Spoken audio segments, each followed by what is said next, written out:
But ladies and gentlemen, we do have a little bit of a special guest for you tonight. Now, when we're talking about this Trump indictment and the charges and everything like that, there's a lot of talk that goes around about the legality of it and the what this means and how this goes about. And a lot of people don't understand what they're talking about. I got a special one for you today. We actually have with us, let me bring him in. Robert, what is it? Govea? Govea, yeah, Govea. Good to see you guys. Okay. What's up, man? Robert Govea, he's an actual lawyer from Arizona. I reached out to him because I know he's covered this and wanted to get his kind of, I guess, more expert legal advice than the rest of us. And to go over everything to make everybody out there aware of what this means for everybody involved and how these things should play out in a fair and legal just system. But go ahead and introduce yourself. Tell us a little bit about who you are.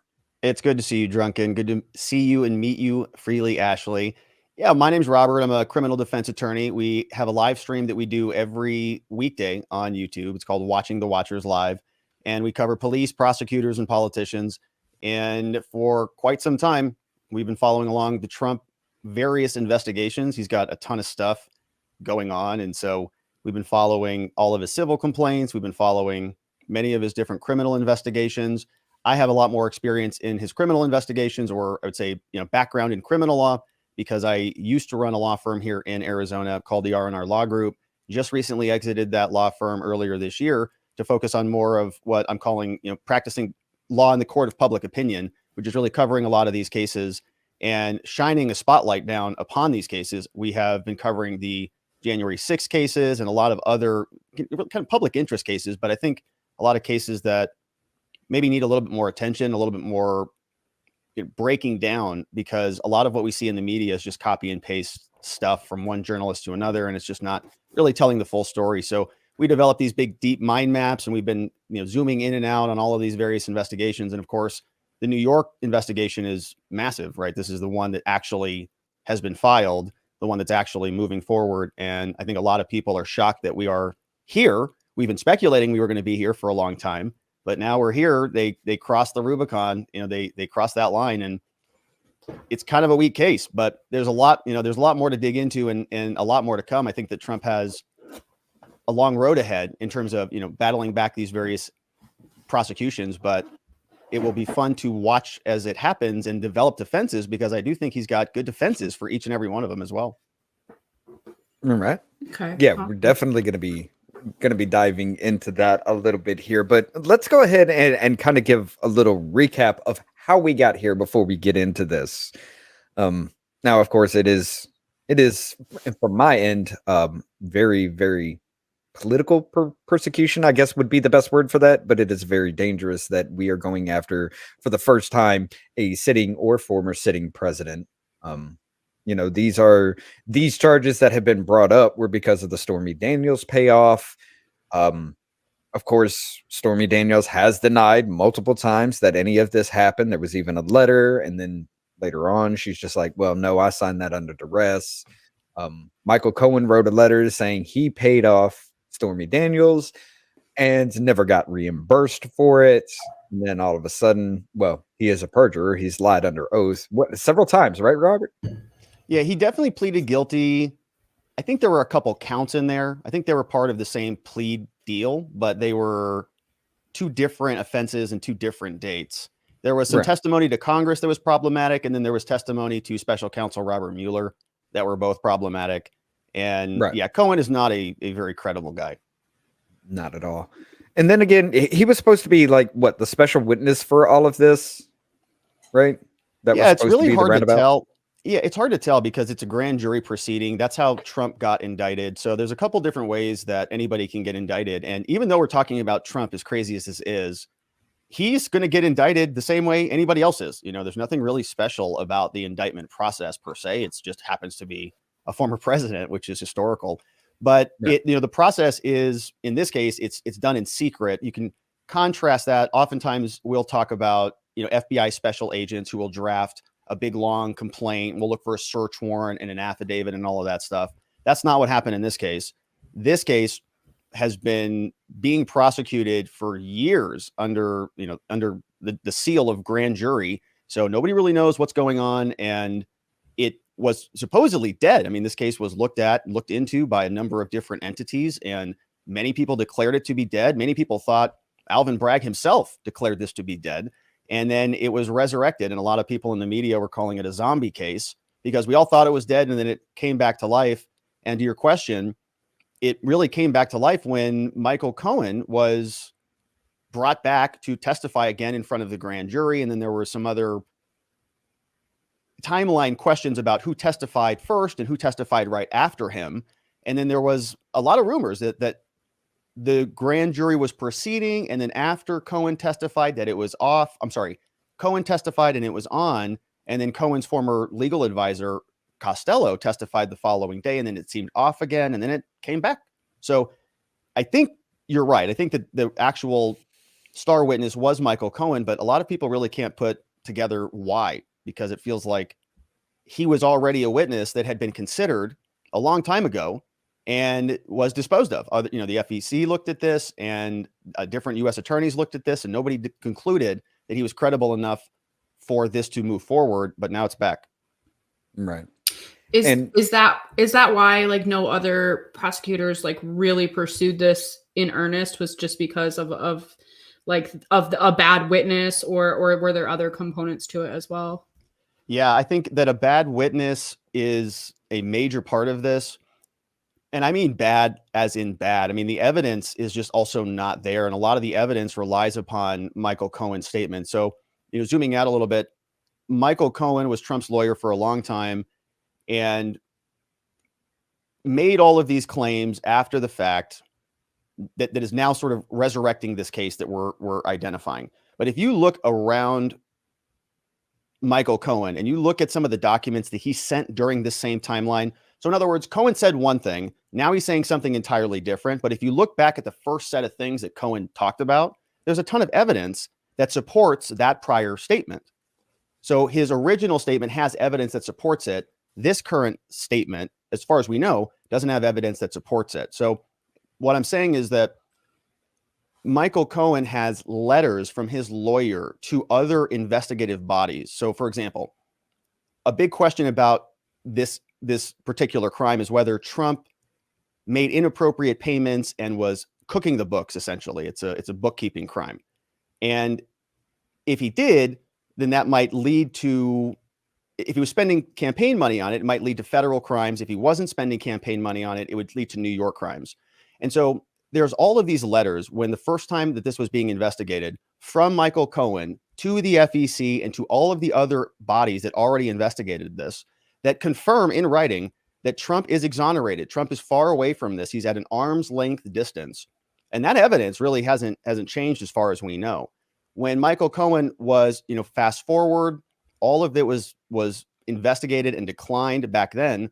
Michael Cohen is brought forward today, to this day, and he's now apparently talking about the same stuff. And our question is, what changed? What is new evidence that may have changed his previous statement? So he's either lying then or he's lying now. And we already know he's taken a guilty plea. So, I mean, that's just one part of this entire charade that is problematic. If you want to really zoom out, I mean, there's legal problems with this. There's also what's called the statute of limitations problem. This case is so old. It was originating back in 2015. And just technically, and I don't want to get too technical here, but you have to bring criminal charges within a certain period of time or else they expire. You just can't sit on them for years and years and years. We want evidence to be brought rapidly so that it doesn't go bad, so blood results don't go bad, so people don't sit in custody while they just wait around forever. And there is an expiration of this current crime that Trump has been charged with. The statute of limitations for felonies is 5 years. That means that any conduct that would have occurred before March, April now, 2018 would be precluded. They should have filed charges some time ago. So if you dive into the nuts and bolts of this thing as well, we're asking what is the law that causes these criminal charges as they stand facially right now without any other evidence at all, right? Before we even get into a trial, how do they survive when they are just facially insufficient based on the statute of limitations. And Alvin Bragg hasn't even really clarified that. So we're looking for other offenses that might extend the statute of limitations. We're looking for these bizarre arguments that haven't really been tried in a court of law, like whether or not Donald Trump and his presence outside of New York. So, for example, if Donald Trump is in the White House, does that toll the statute of limitations?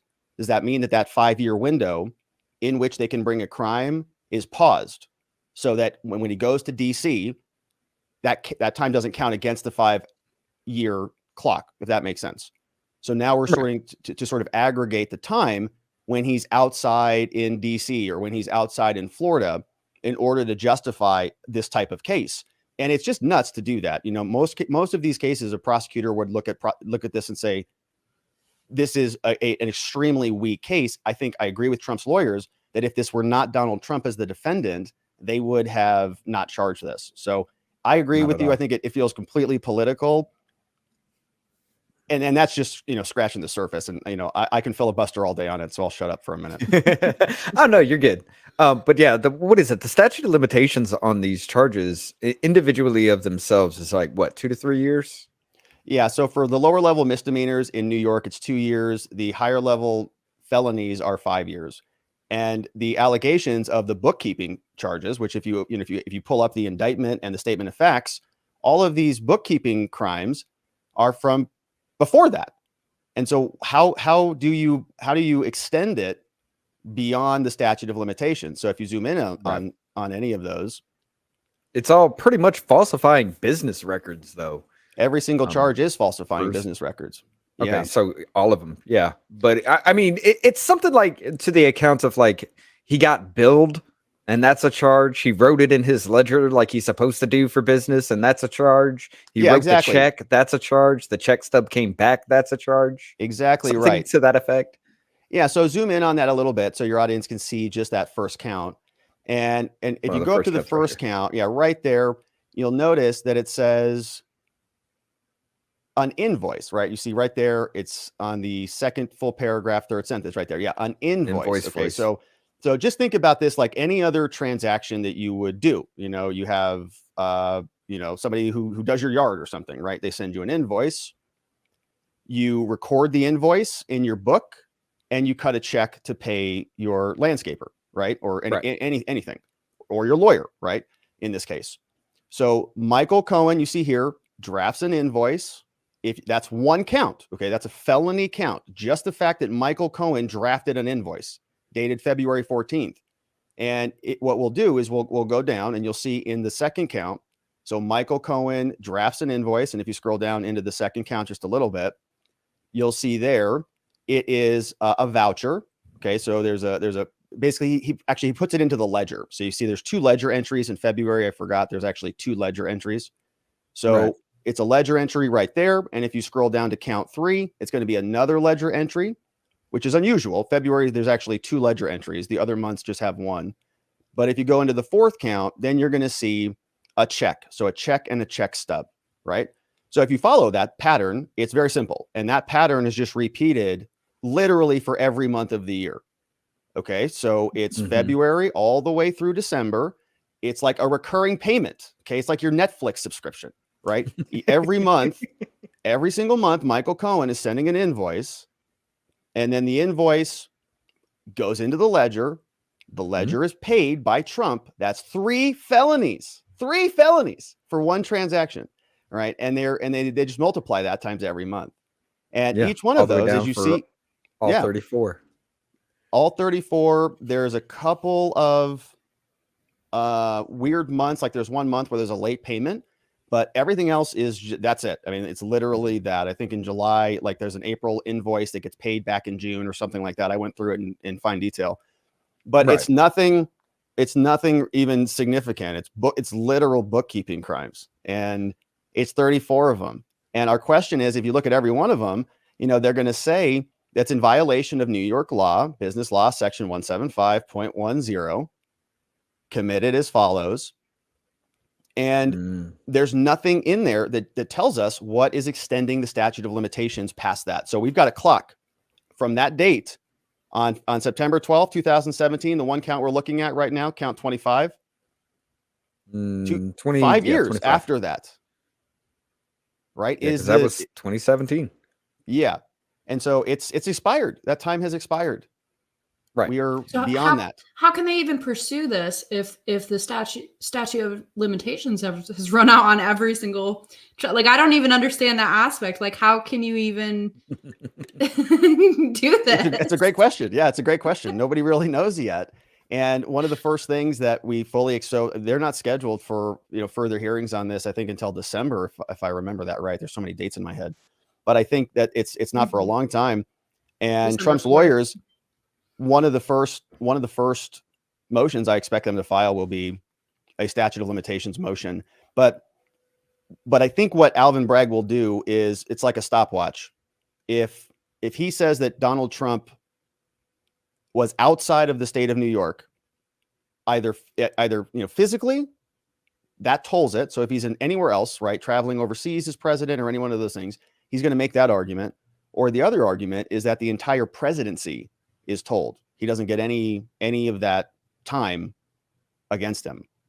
So 4 years would come off the clock, right? So 4 years now, if it's 6 years since 2017, you subtract the 4, it's only 2. And that then it would bring it back within the statute. What would be the justification for that? For excluding that time? The prosecutor would just make that argument, and the judge would say that's a reasonable argument, and I like it. Okay. It's very strange. Yeah. Let's not forget the fact that the judge's daughter worked with the Biden-Harris campaign as well. Oh, yeah. Isn't that a major conflict of interest? I would say so, yes. Yeah, the fact that the daughter did is a little bit, she's further removed, but the bigger issue is that the judge himself made, I think, $35 of donations, which doesn't sound like a big number, but any number is kind of a big number. And those $35 of donations went to a bunch of Democratic causes. And I think one of them was something like Stop Republicans. And one of them was Joe Biden. So if you're thinking about, the judge literally donating to Donald Trump's political opponent and supporting Donald Trump's political opponent, and criminal charges against Donald Trump might support Donald Trump's political opponent, you think there's a pretty big conflict of interest there. So we'll see what Trump's lawyers do, or whether they file anything about that or make an issue of it. But certainly, yeah, people are raising questions. And then, the daughter, to make things look worse, was actively working for Kamala Harris and other big Democrats. And, I think listed on her website, her daughter's website, she's a political consultant, that expertise and that in her resume, basically. Yeah. So it feels biased. Yeah. It's very biased. Yeah. At least one person from Ashley's channel knows who you are. What's up, Chanel? Good to see you. But yeah, it's to me, this whole thing, it's just really insane, especially seeing as how I do want to go into the statement of facts here, because this is how everything's supposed to be tied together. He's saying repeatedly and fraudulently falsified New York business records to conceal criminal conduct that hid damaging information from voting in the public during the 2016 presidential election. However, nowhere in here does he actually say what the other crime is that this is supposed to be covering up. I mean, this whole thing was about him paying off Stormy Daniels, so the information didn't come out. So what's this whole thing supposed to be covering up other than that? That's exactly what we're looking for. So we're trying to identify, okay, what code? What code is that? What crime is that? There's a sentence there that says, okay, conceal information from the voting public. Oh, right. Okay, but that doesn't necessarily make it a crime. People conceal information from the public all the time. They just don't tell them stuff. So if you're alleging it's a crime, and that justifies these charges. So they're saying this was a bookkeeping crime that was done in order to do something else, right? It wasn't just a standard bookkeeping crime. It wasn't just, we're just going to cook the books so I can maybe save some taxes or something, right? Or just make some minor things around the market. I'm not going to pay that guy or whatever it is, right? It's not something more minor like that, and the actual New York Code provides some rules about what the penalties are for those things. This is a little bit different because they're saying that the actual act of concealing those records was done to do a bigger crime. And in this crime, it was some sort of an election cover-up. And the question, of course, is if you can identify what that second bigger crime is, the theory is that you could use that to extend the statute of limitations in some way, or turn it into a federal crime, or find some other aspect in the code that will justify the extension of the statute. But you got to identify that. You just can't. Right. Just like they're identifying section 175.10 as being the falsification of a business record, there's got to be something else there, to latch onto. It can't just be Alvin Bragg feeling like Donald Trump did a no-no. There's got to be a number there. Right. And I do want to point this out from the Joseph Santos. The DA also said charge does not require that another crime be named. The charge is based on intent, which Bragg has to prove in court. He doesn't have to prove the crime, just the intent. I mean, it's the Fifth Amendment that says you have the right to face your accuser and to have, what you are being charged of brought up. Isn't there something in there? I may not be the Fifth, but I know there's something in there for that, to where you actually have to know what you're being accused of, and you have the right to face the accuser for all of that. So there is to provide that. Yeah, there is something called the Confrontation Clause in the Constitution, and you do have the right to confront your accuser, people who are making the allegations against you. So I'm not sure. I'm not familiar with what Alvin Bragg, that comment may have been right. I'm not sure what Alvin Bragg was specifically talking about or getting at there, but he's going to have to overcome the hurdle, I think, of even this being facially survivable because of the statute of limitations issue. And if you read the statement of facts, there's some evidence in there about the thing that throws me off in the statement of facts is there's a lot of talk about another transaction that is not the Stormy Daniels transaction, which is a transaction about another woman, which her name was, gosh, I can't remember it off the top of my head. Yeah, I remember that too. McDougal found or something her. like that. Yeah, here I have it. Yeah, it's McDougal, Karen McDougal. And she was also paid in a relationship with this David Pecker guy. And so I was wondering, yeah, David Pecker. I know that's his name. I know. I didn't make it up. Sorry, I'm childish. I know. and so the other question was sort of whether Alvin Bragg is going to try to connect these two cases in some way, because the statement of fact. So something's not adding up here, and this may mean there's another indictment, a secondary indictment or something else happening, because the statement of facts talks a lot about Karen McDougal. And there are no charges in the original indictment that reference Karen McDougal at all. In fact, it's all Michael Cohen. And Michael Cohen was the person who was orchestrating the payment to Stormy Daniels. There's some question about whether David Pecker, who was the former CEO of AMI, National Enquirer, that organization, it seemed like he was facilitating the agreement with McDougal. So almost Cohen was working with Stormy, Pecker was working with McDougal, and the statement of facts talk about both of them, but the indictment only talks about Cohen. Right. And so, of course, the Karen McDougal, I think that Karen or Carol, what was it again? I'm sorry. I think it's Karen. Karen, yeah. She was the one, of course, as you can see here, I just started kissing them. It's like a magnet, just kiss. I don't even wait. And when you're a star, they let you do it. You can do anything. Grab them by the thing. You can do anything. That's where the whole grab them by the thing started. Yeah. And now apparently she's coming back into the picture of all this too, which is weird. Well, he said that to Billy Bush in a recorded conversation that was supposed to, he thought was private, but I mean, it's a gross statement anyway, but it doesn't mean what people think it means, but it's just very well, but yeah.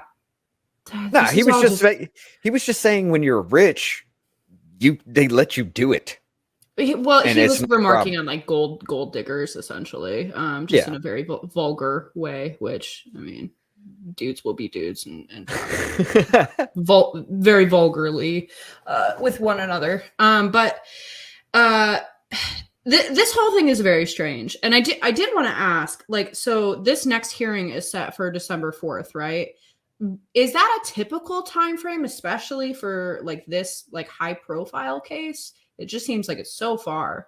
So I'm not a practitioner in New York. I don't know what their general timeline is. It seems very far for me in Arizona. If we had a felony case like this, it wouldn't be set out, 8 months. That's definitely far. It certainly is also, this is the president. And I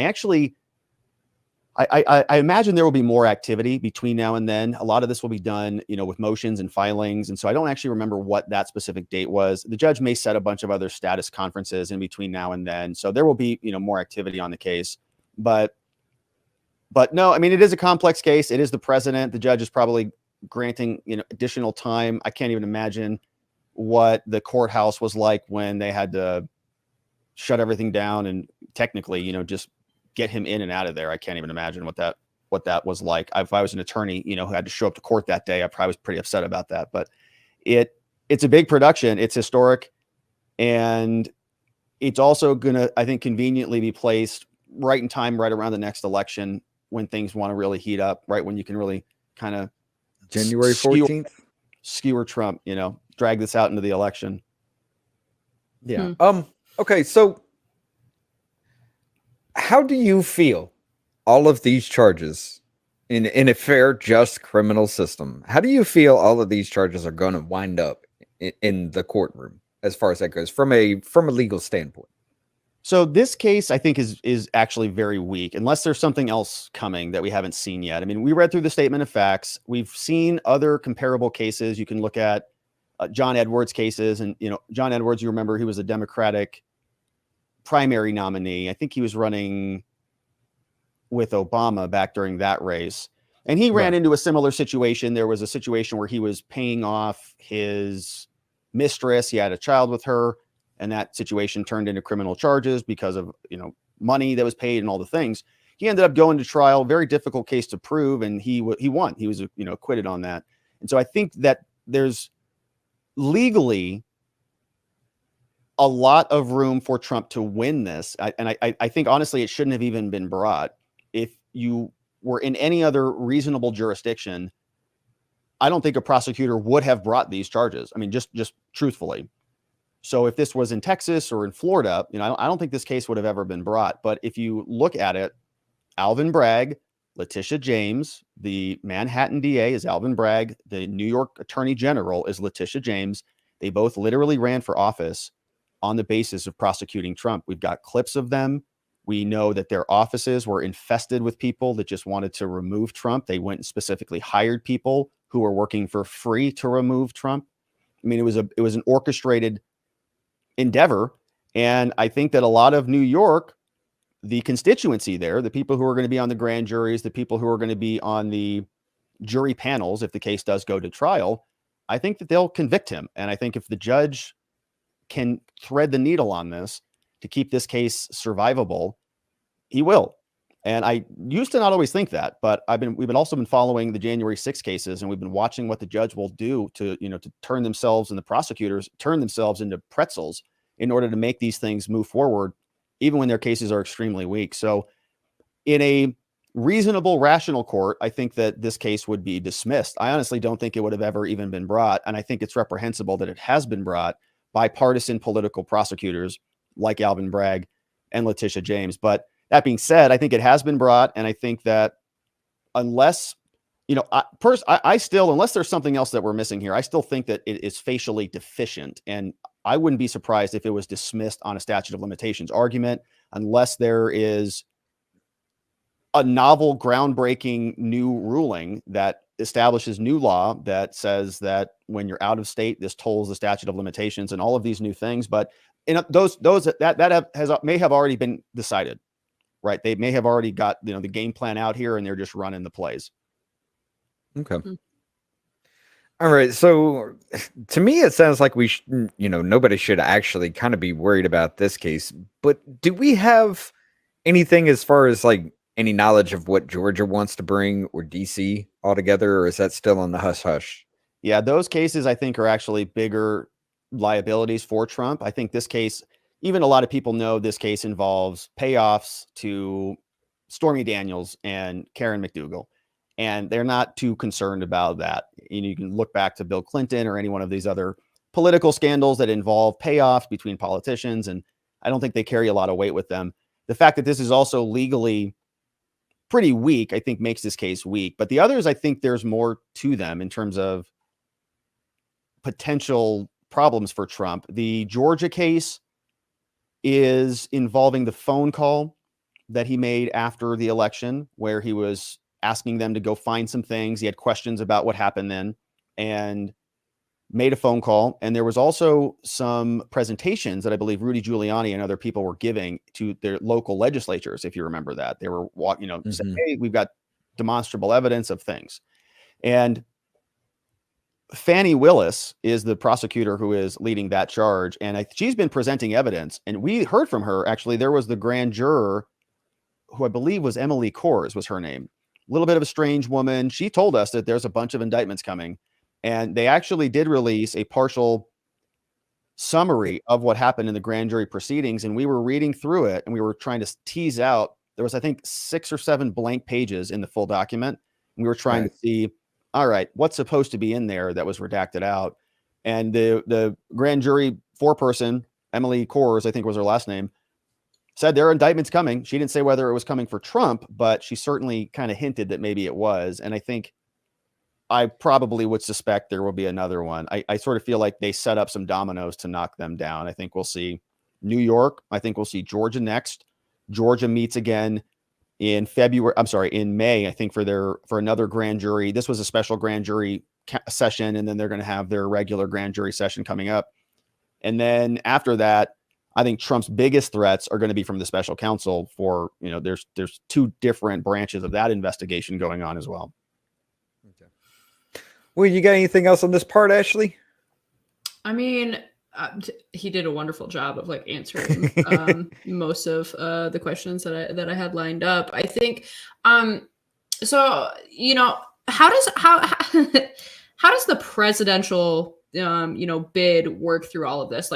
Can he just run as normal throughout all of this, and just go, or is there any hangups with that? Yeah, it's a good question, and it's uncharted territory, to be perfectly honest with you. I mean, you imagine that it would be everything is normal, but these are criminal charges, and with criminal charges, judges can impose certain restrictions on you. So one concern that we had when it came to this actual filed case was whether this judge was going to put a gag order on Trump, because Trump, of course, talks a lot about cases.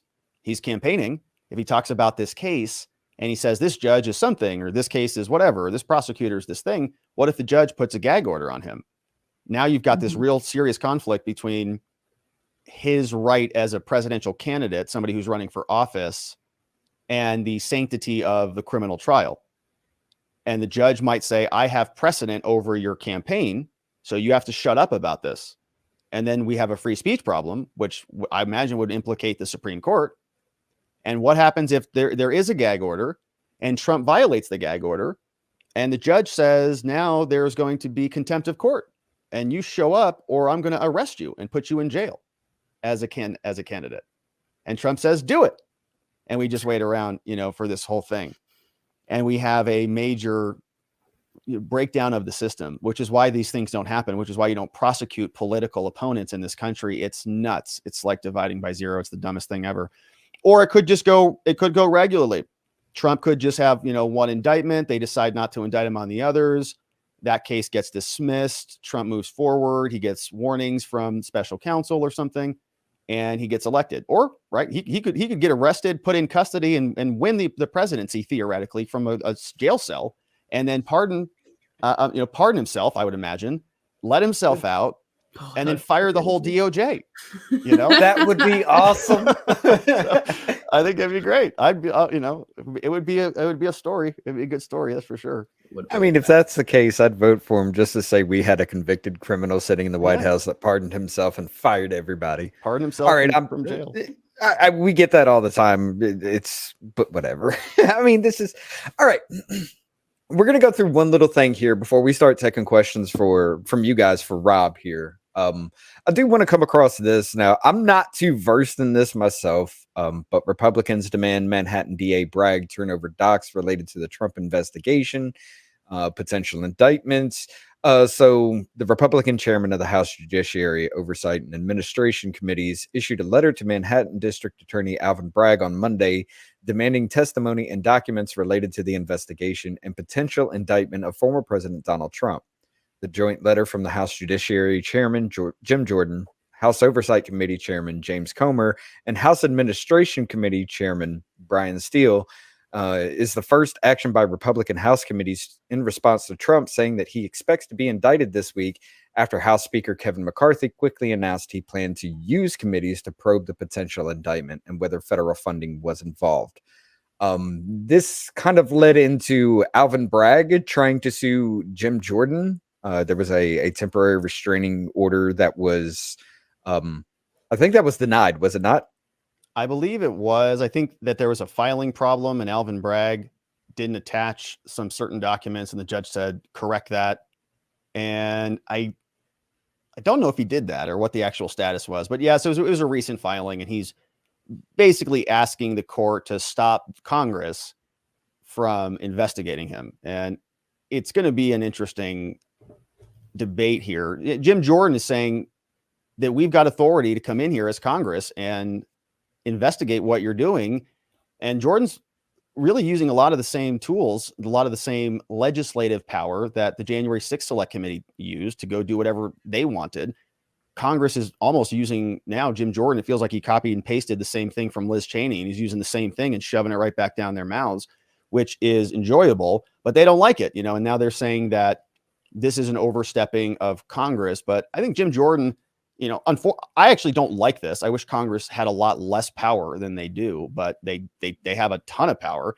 And Jordan is using Congress to say that they're interfering with the current election. Donald Trump is running for president, right, for a current election, and prosecuting him might be a problem, and Congress might have some say in that.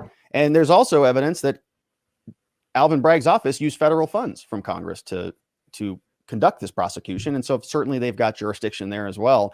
And it's amazing to hear them talk about states' rights and state sovereignty now. All of a sudden, New York is saying, how can Congress possibly come into our state and legislate here? It's ridiculous. So Congress is, I think, going to go full steam ahead, but Congress sent a letter. Alvin said, get bent. Congress sent a subpoena to some other lawyer. And now, as a result of that subpoena, this was Mark Pomerantz who got that subpoena.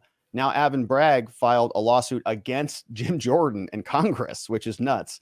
And he's suing them to stop the subpoena from being enforced. And so we have this big match between these two people. And Congress normally wins, but our judiciary is certainly in a questionable state. I'll just leave it there. We'll see what they do about it. But, Congress is Congress, and we've seen how much power they have. Oh, of course. But yeah, that's as far as that goes.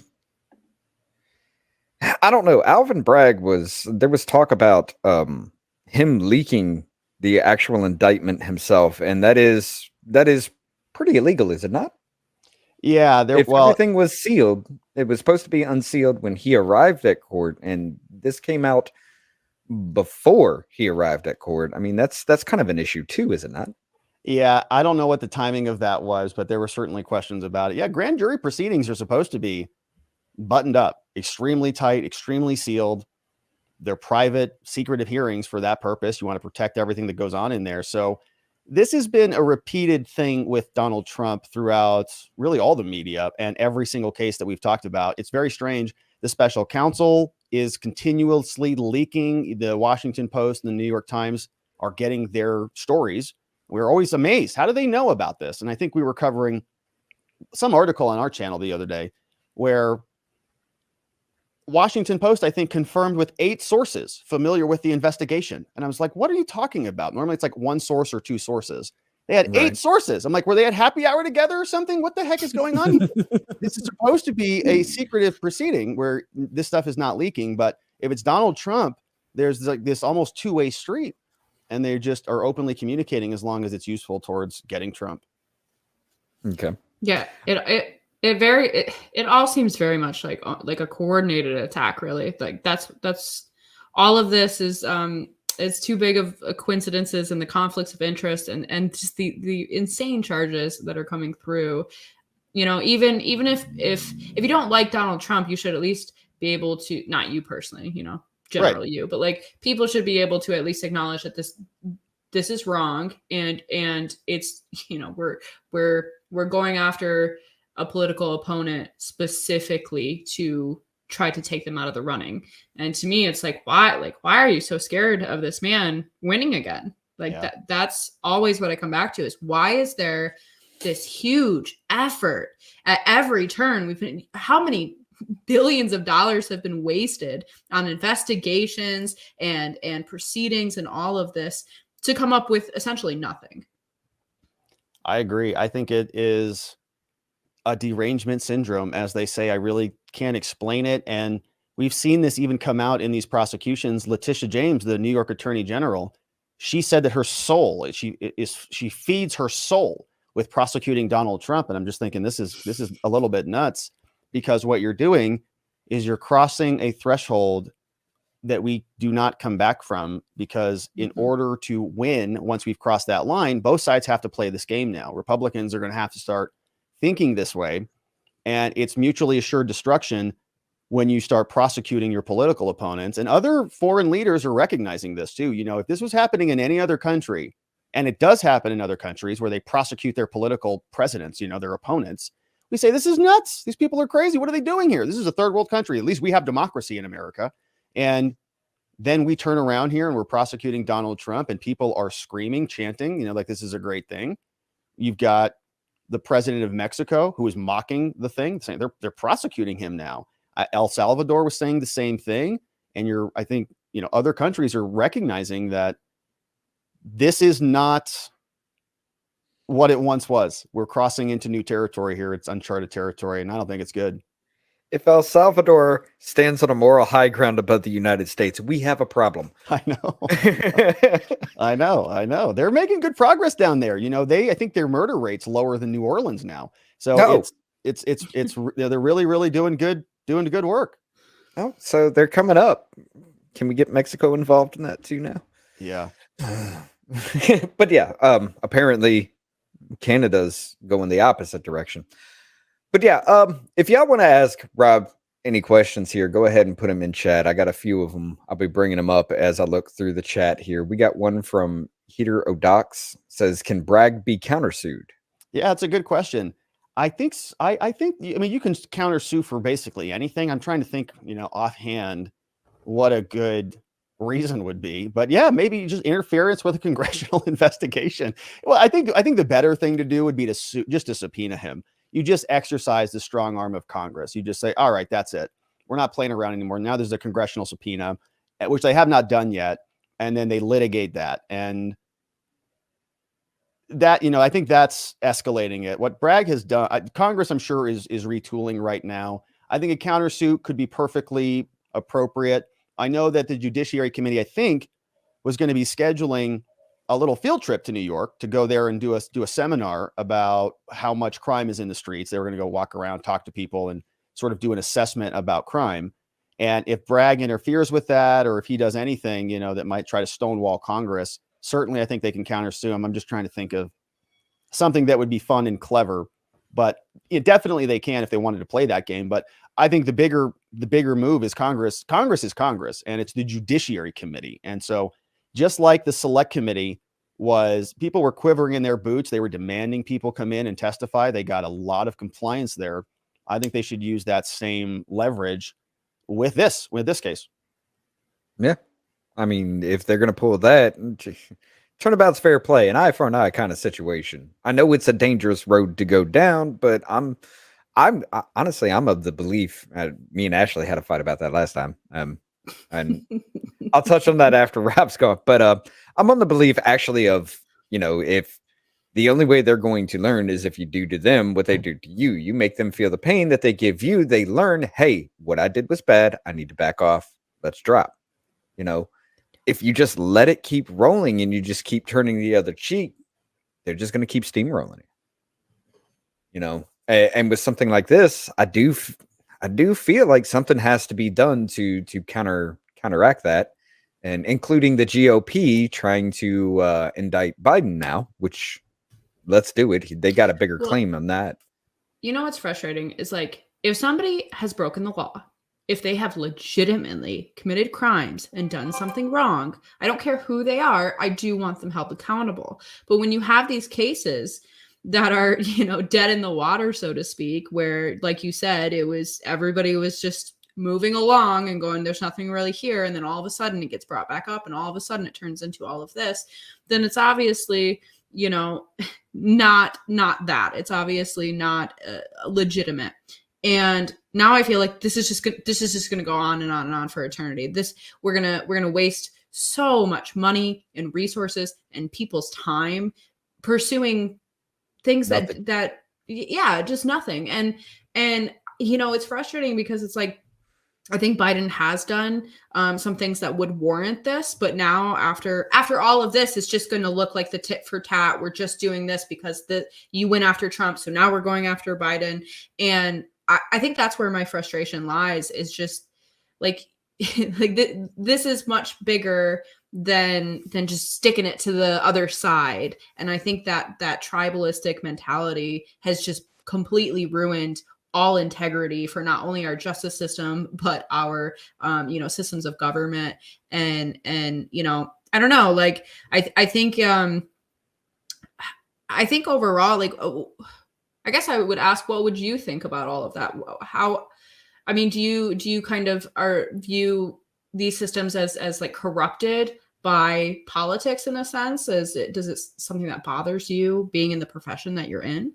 It does bother me. And I think you hit on a lot of really astute points there. And I think that you're describing what is going to happen. I think that it will become more tit for tat, almost by necessity. If the Republicans don't play the same game that the Democrats are playing now, even if we don't like that idea, right? I don't like the idea of Congress and DAs and prosecutors becoming weaponized. I think that is a bad thing for freedom. Honestly, I don't like a big overarching powerful government. I don't care who does it.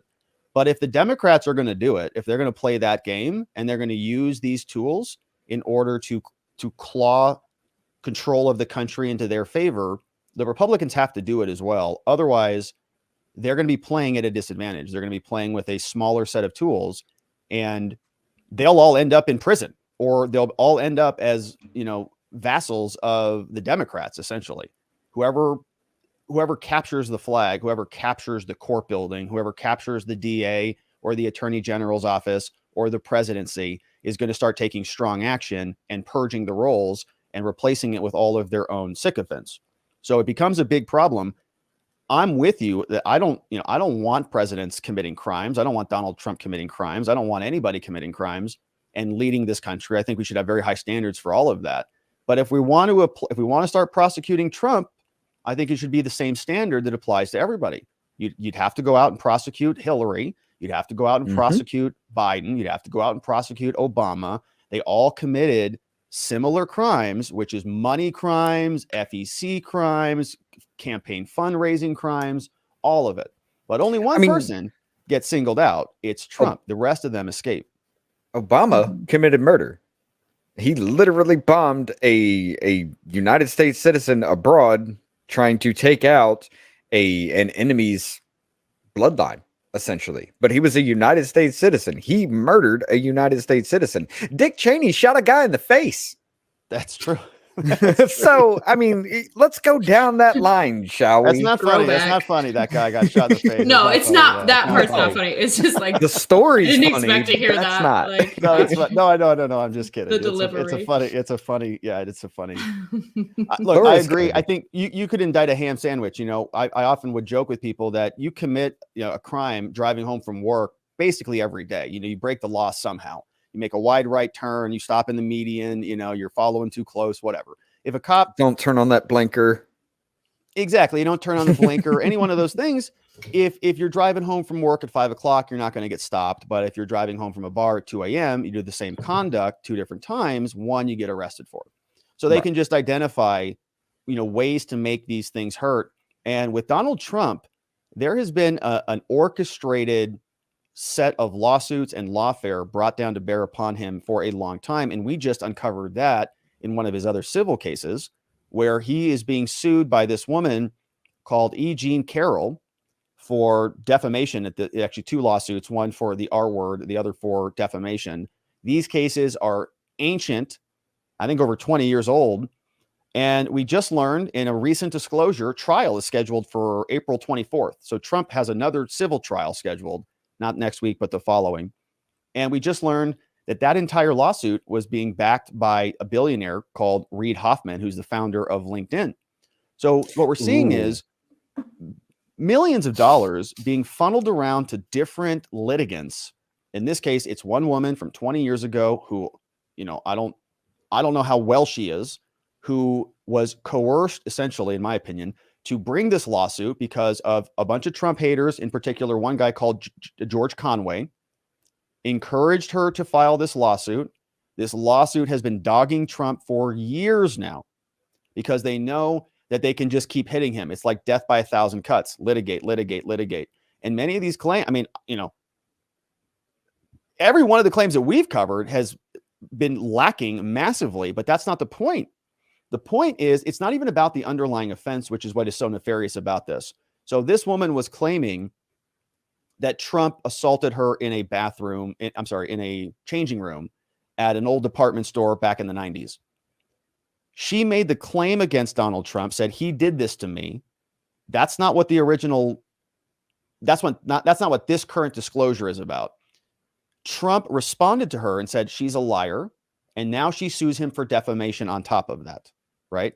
So it's about Trump's response. It's not even about the real thing. So they're baiting him now. And then she files a defamation claim. And who can prove a defamation claim? This case is, it's 2023 now. This case is 20-something years old, and it's still going to trial. So it's just been going on and on and on, and they know it's costing him hundreds of thousands, millions of dollars. And it's in the news every week. We get a new headline. Trump's this claim.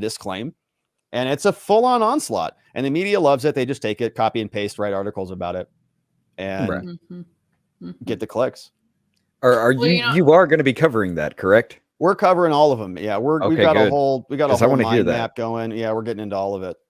Cool. There's a lot of it. There's gonna be a lot. Hey, Rich, can you drop a link to Robert's channel in my chat so that everybody can go and make sure to find him and subscribe to his channel so we can all follow along with you on that one. We'd love to have you. Thank you for that. Yeah, for sure, man, for sure. I've loved talking with you. You explain things very well, very easy to understand. I like it. Legal system is very complex. I'm sure a lot of people can agree with me on that. Things just get so convoluted, and I personally get sick of the second, third, fourth hand information by all of these journalists, and you can't really trust anybody. So it's helpful to have somebody who knows everything really, really thoroughly. I want to hit a few more here. Laura brings up a good point here. If it's bookkeeping law violations, then wouldn't it be Trump's bookkeepers violations and not Trump per se? Yeah, it's a great question. And certainly Trump will make an argument like that. He'll try to distance himself from any of these things. He'll say, it's my bookkeeper, my accountant, my financial advisor, my CPA. I'm many layers removed. He's also saying it's my lawyer. He's saying actually Trump's claim in this entire ordeal is that he knew nothing about Stormy Daniels. He didn't facilitate any of this at all, is his claim. And Cohen is saying, yes, that's not true. It's the opposite of that. So if you actually zoom in on the statute and you read section 175.10, it'll say that you caused any of the things to happen, right? So you kind of follow it up the chain. If they're alleging that Trump is the prime mover, he's the person he knocked the first domino over, and it's going down the chain. So everything goes back up to him. Bookkeeping, CPA, even lawyer, right? Even Michael Cohen. If you noticed in many of those counts, Michael Cohen drafted the invoice. There wasn't even a bookkeeper involved. Michael Cohen sending an invoice to Trump, just the receipt of the invoice, was a felony because they're saying Trump caused the invoice to be written. So it's the prime mover essentially is responsible for everything. And it's not like you have like retainer fees or anything that still need to be paid, right? Right. You know what's really crazy to me about that is like, I don't know, like people get charged with homicide for just being in the same room, you know, like for not pulling the trigger or not doing anything. And so it's just crazy to me that they're like, we're gonna ignore this guy who's obviously involved on some level. Just go straight at like it. I mean, obviously there's the element of he's their witness. So I'm sure, you know, they're just like, oh yeah, we're going to just leave you alone. And, you know, if you do this, but I don't know, it's just very strange. The whole thing is just a big facade, really. It is strange. You're not alone in that. I mean, even a lot of left-leaning lawyers who really despise Donald Trump are still scratching their heads about this. They're wondering what else is coming. And I think they're concerned because if they're leading with this case out of all of the cases, and this one's deflating, this one's not a success, it might take the wind out of the other cases. So, you know, they want a series of successes so they can say guilty, criminal, guilty, criminal, guilty, criminal. And the other cases, in my opinion, are much stronger than this case. And they're starting with this case, and it might, you know, let all the air out of the room. Right. Interesting. Well, we got this one right here. This is an actually good question. It says the Russian floof cat. How would a jury be decided though? There's no possible way for an unbiased jury to even try this case, especially coming out of New York. I got a friend from New York that's down here. That's why I actually was rushing around all day. You're talking about a whole bunch of people who really hate Trump because they're told to hate Trump, but they don't know anything about this, you know. So if you're pulling from that kind of situation, how can that be unbiased in any way? I think it's basically impossible, honestly. They'll try to work around this. I mean, we've seen and we've covered many other cases like this. We've covered Derek Chauvin. We've covered the Ghislaine Maxwell case with, you know, the Jeffrey Epstein stuff. And these are massively high profile cases. And we've long suspected that, you know, there's no way you could get even unbiased jurors in those cases. You know, Derek Chauvin, you remember the George Floyd saga, and the you know, just how massive that media was everywhere. Everybody had an opinion on that. They still got a jury seated, you know, they still got him in there and they got him seated, and they very narrowly tailored it. I mean, the judge asks a bunch of questions, and they don't keep it necessarily about all knowledge. They keep it about, you know, did you watch the video particularly? You know, did you see the stuff about this case in detail? So in other words, translating that to Trump, you might know about Donald Trump. You might know he was the president. You might have an opinion about him. You might know all these things. But do you know specifically about this case? Do you know specifically about Michael Cohen? Did you ever hear about Michael Cohen? No. You ever hear about Stormy Daniels? No. You know about her loosely? Okay, but enough? Not okay. So all of these little variables, like all these little knobs, you know about this? No, this, no, this, no. And they say, great. Can you set aside your opinions about Donald Trump and be fair and impartial? And the jurors go, yes, I can. Sure. Love to. I'd be happy to. Put me on the jury. And they shake their heads. And the judge says, great. That's great. And the defense counsel is screaming over there at the sides. What the heck, judge? And he said he could be fair and impartial. I don't know what to tell you. And they'll do that in this case. You know, they're going to try to make this like every other criminal case that they've ever seen. And they're just going to say, yeah, but they didn't know about this, and they didn't know about Stormy, and they didn't know about these specifics. So it's fair. And I think they'll do that as far as they can, and we'll see what the judges do. I mean, didn't they kind of do that with the Kyle Rittenhouse case, I believe, where the BLM activist was actually on the jury? Either that or it was Derek Chauvin. That was Chauvin. Yeah. Okay, that was Chauvin. That was Chauvin. Yeah. Chauvin had one juror who was on a podcast with a shirt on that said, "Get your knee off our neck." And he was on the jury for Derek Chauvin, which is a case about a knee on a neck, right? And he was in the aftermath out there advocating, as he's free to do. But when he was on the jury, he said that, you know, there's a very detailed jury questionnaire form that they have to fill out. And they say, these are my disclosures. And one of the questions was, did you ever appear on one of these things? He said no. And he was still on the jury. Chauvin still got convicted, and there was still no recourse for that. So the judge said it was, basically harmless error. It was inconsequential, and the conviction still stood. So it's, there's a lot of room on this. You want a fair and impartial jury. That definition is fluid. That's very disappointing too. Like Yep. is there is there recourse if they found out a jury member had lied in their initial? I've never been on a jury. I've never got called to jury duty, so I don't really know what the process is exactly. But I'm just wondering what would be any repercussions to that individual for lying about, a given case or the knowledge of that case. Yeah, so it really depends on the circumstances of what the breach was. But, in that case, they deemed it to be minimal error. And so the verdict stood. One of the repercussions would be if there was a very egregious violation, like let's say, for example, in the jury room where they're deliberating, one juror, attacks another juror, coerces another juror, like there's corruption within the courtroom, that would render a verdict completely invalid. But there's other situations where in the Ghislaine Maxwell case, right, this is a case involving some very serious allegations, underage people. And there was one juror on that panel who, after she was convicted, revealed to the media that he had also been the victim of abuse as an underage person. That was not disclosed when he was going through jury questioning at all.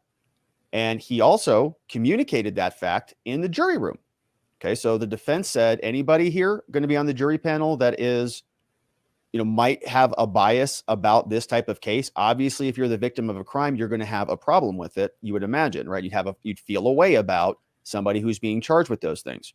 Same concept with DUIs, right? Every DUI trial, anybody here been impacted by a DUI? Anybody lose a family member by a DUI? Okay, you shouldn't be on the jury then, right? Because you're going to be a little bit too biased. Same situation here. Well, I gotta go. Yeah, but that juror in the Ghislaine Maxwell case was allowed on the panel. Mm-hmm. And that verdict also stayed. So, there's very limited situations where verdicts are overthrown. I mean, it's got to be pretty serious. It's got to be pretty major in order for them to do that, because the judge wants finality. They really want, for it to end. Man, that just really black-pilled me towards the integrity of our criminal justice system, man. Yeah. Oh. Sorry to do that. Yeah. That's right. No, I mean, I'd rather know what's going on, but no, it's just very discouraging, and I don't know. A lot of times, I just think we're too big as a country. Things have gotten out of hand. Things are wobbling for sure. They're definitely. There's something definitely happening right now. Yeah. And I think it's important to be aware of it and to be cognizant of these changes and to know what the government is doing, because we've all grown up on this idea of a fair and balanced justice system and a jury of our peers and due process and equal protection and all that stuff. And I will tell you this, that is not happening right now in this country at all. In some places, right, in some locales, we do have a lot of great people working in this justice system. But if you've been covering any of the cases that we've been following, J6 cases, all of this Trump stuff, any of the double standards that exist with all of the FBI investigations, all of the criminal investigations involving the political, elections and stuff like that. I mean, it's madness out there. So I'm hopeful that more people wake up, because we need more people to wake up to demand a better system. So I'm grateful you guys brought me on. Well, one more question here for you, Rob, and then we can let you go. Venticus Prime. I have a question, Rob. Why didn't you only say shine a spotlight and not shine a big, beautiful spotlight? Inquiring minds want to know. Did I say that earlier today? Is that what he's talking about earlier? Probably just for brevity, V. No real reason. But the full saying is big, beautiful spotlight. That's what we shine down on our channel, and we have a lot of fun doing it. Yeah, he kind of yells that out as an outro for everything. Yeah, it's my outro, yeah. Oh, that's cool. Well, just really, really want to thank you, man, for coming on and just, sharing this much of your time with us. We've kept you for quite a while, and it's been very informative, and you've been just a wonderful guest to have on. So I really appreciate that. Absolutely. Yes. My pleasure. Really, really good to meet you both. And see you. You too, Rob. Definitely everybody go follow this man. He is covering a lot of good cases. There is a lot. Like I said, the fact that I know about how many informants now, Rob, in the January 6th? Over 50 now and counting. Yep. And we're still coming out about that. He's been covering this from day one, bringing a lot of good information about that. the Proud Boys case coming out. Y'all need to listen to this man, because he's covering everything as unbiased as possible, as far as when the story goes. After the fact, yeah, he'll give you his thoughts on it, but definitely give this man a follow. Listen to him. He brings you some good information, and he also has a members section where he goes over a few little topics for you guys, just to kind of give you a heads up about what's there, what he may be looking for in the future as far as what he's going to cover. So definitely give this man a follow. Become a member if you feel like he's doing a good enough job and keeping you informed. And I guess we'll see y'all in that chat as well. All right, guys. Well, I'll get out of here. I want to say before I go, I want to thank both of you and the chat for joining us today, so that together with your help, we can shine that big, beautiful spotlight of accountability and transparency down upon our system. Guys, Ashley and Drunken Senpai, really enjoyed it. You guys have a beautiful stream, and I'll talk to you guys later. Appreciate it, Rob. Bye, guys. Have a good night. Thanks, man. Bye, chat. Love you guys. See ya.